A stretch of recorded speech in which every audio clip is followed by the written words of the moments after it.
সুপ্রিয় দর্শক মন্ডলী, দীর্ঘদিন কিন্তু আমি পর্দার আড়ালেই ছিলাম, অর্থাৎ আপনাকে সামনে ইয়ে দুই চারির কথাবার্তা যে আমি কমু হ্যাঁ কিন্তু কইতেরি নাই। আজকে এই ভারাক্রান্ত হৃদয় নিয়ে আমি মনে করেন এখন বর্তমানে দাঁড়াইয়েছি বিষখালী নদীর তীরে এক খালি টলারের উপরে। কারণ আমি যে ব্যাপারটা লইয়ে দীর্ঘদিন পরে আপনাকে সামনে উপস্থিত হয়েছি, সেই বিষয়টা আমার মনে একটা দুঃখ কষ্ট লইয়ে আপনাকে সামনে আমি উপস্থিত হয়েছি। কষ্টটা কি সেটা তো আপনাকে এখন মনে মনে কইতেছেন, কষ্টটা আপনারা একটু শুনতে চান। আমি বুঝছি আমার কষ্ট লাগলে আপনাকেও কষ্ট লাগবে। কষ্টটা কোন বিষয় দেখেন, এই যে গতকাল রাইতের একটা ঘটনা আমি আপনাকে ধরে তুললে ধরি।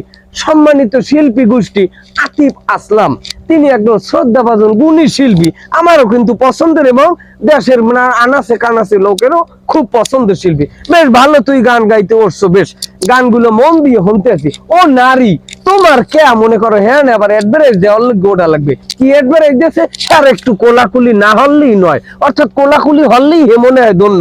এ তোর ঘরে লোকজন নাই কোলাকুলি হরার লাগবে, ও নারী তোমার কেন ওটা লাগবে ওই মনে করো ভরা মঞ্চে উঠিয়া একাল কান্দে কেটে পড়া লাগবে তুমি হারে ভালোবাসো। এ হে কি তোরে ভালো পায়? হ্যাঁ শিল্পী গো সবার সমান সুবিধা হইলে শিল্পীরা, কারণ হচ্ছে বক্তবিন্দু থাকতেই পারে কম বা বেশি, কিন্তু হেই বললে কি তোর কোলাকুলি করতে ওটা লাগবে? হারা গান্ডার মনে করেন পাইন্ডে মারি হেলাইছে কেডা, ওই যে মনে করেন অ্যাডভারেজ দিতে উঠছে হেই মাইয়ের কোলাকুলি হরাই লাগবে। মুই যদি দাঁড়ে ঠিকই থাকতে মারে গোঠা সাইরে পিডেন দিয়ে লইতাম যে বেটা তুই হারা মঞ্চটা নষ্ট করছো গা। যাও গেলে আতিফ আসলামের ব্যাপারটা এই যে আসলে আমি খুবই কষ্ট পাইছি। কালকে আমার বন্ধু আমতলি, আমাগো বরগুনার আমতলি উপজেলার বন্ধু, এই যে তনয়ের মনে করেন একটা ঘটনা, তনয় শেষ পর্যন্ত মৃত্যুর আগে একটা চিঠি লিখে গেছে।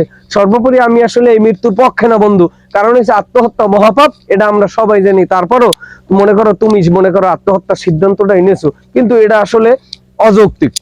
কারণ মানুষ নিজে যদি মারা যায় তাহলে হ্যার কোনো মনে করো সমাধান হইতে পারে না। তুমি বাঁচতে থেকেই লড়াই করতে পারতা হয়তো বা, কিন্তু তোমার চিঠিতে তুমি যে বিস্তারিত বিবরণটা দিয়ে গেছো, অর্থাৎ এত বুঝেই গেছো নারী হইলে এক চলন্ত গাড়ি, তার যখন প্রয়োজন সে যে কোনো স্থান থেকে প্যাসেঞ্জার বা যাত্রী তার গাড়িতে সে ভরে। এইটাই হইলে প্রমাণ। বরগুনা শহরটারে মনে করেন বেশি পরিচয় আর কি পরিচিত যারা করছো, হ্যাঁ কিন্তু নারী গো অবদান অসামান্য।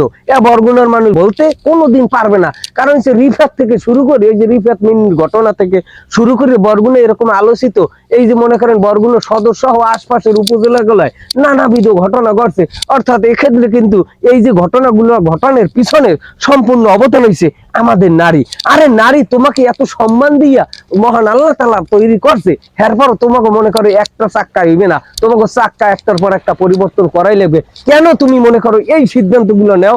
একটা নারী মনে করেন পারে একটা পুরুষের ডাবাইতে, একটা নারী পারে পুরুষের উজয় করতে, কিন্তু এই যে নারীরা যে কর্মকাণ্ড করা ধরছে, অর্থাৎ এক কথা হইলে পরকীয়ায় লিপ্ত হয়। আরে তোকে এত পরকীয়া লাগবে তো তোরা বিয়ে হরিয়ে সংসারটা করো কা? আমার কথা হচ্ছে তুই পরকীয়া করছো, প্রেম প্রীতি করছো, বিয়ের আগে করছো, বিয়ের পর তোর এত লাগবে কিসের জন্য? আমার প্রশ্ন হইলে এই কটাই। এই লোকগা আমি দেশের আইন ব্যবস্থার প্রতি সম্মান প্রদর্শন করিয়া একটা কথা বলিতে চাই, যে নারীরে পরক্রিয়ায় আবদ্ধ হইবে হ্যাঁ পরবর্তীতে ওই পুরুষের বিয়ে দেওয়া যাইবে না, হ্যাঁ হইলে আজম্মকা জেলে পচাই মারতে হইবে। কারণ হইছে ওরা হইলে সমাজ এক উন্নত করে, কিন্তু কিছু কিছু নারী, আমি সব নারীর কথা বলবো না, কিছু কিছু নারী যে এই কাজগুলো করে সমাজকে হেয় প্রতিপন্ন করিয়া হেই করে হইলে হ্যাঁ মনে করেন জাহেল হরে হ্যাঁ নিজের আর কি উপস্থাপন করে। এত উপস্থাপন লাগবে কিতে লাড়ি লইতে হইবে, অর্থাৎ ইসলামী শাসনের অভাব। ইসলামী শাসন এই দেশে কায়েম করতে হইবে। সেই জন্য মনে করেন আইনের প্রতি শ্রদ্ধা রাখে আমি করবো, যারা পরক্রিয়া করিয়ে হইবার এই ধরা খাইবে হ্যাঁ কঠিন শাস্তির আওতায় আনতে হইবে। কারণ এত একটা পুরুষ সহ সম্পূর্ণ পরিবারটা ধ্বংস করে ফেলায় একটা নারী, অর্থাৎ নারী এই চলন্ত গাড়ি হ্যাঁ ব্রেক করে ফেলাইতে হইবে, কারণ নারী চলন্ত গাড়ির মতো।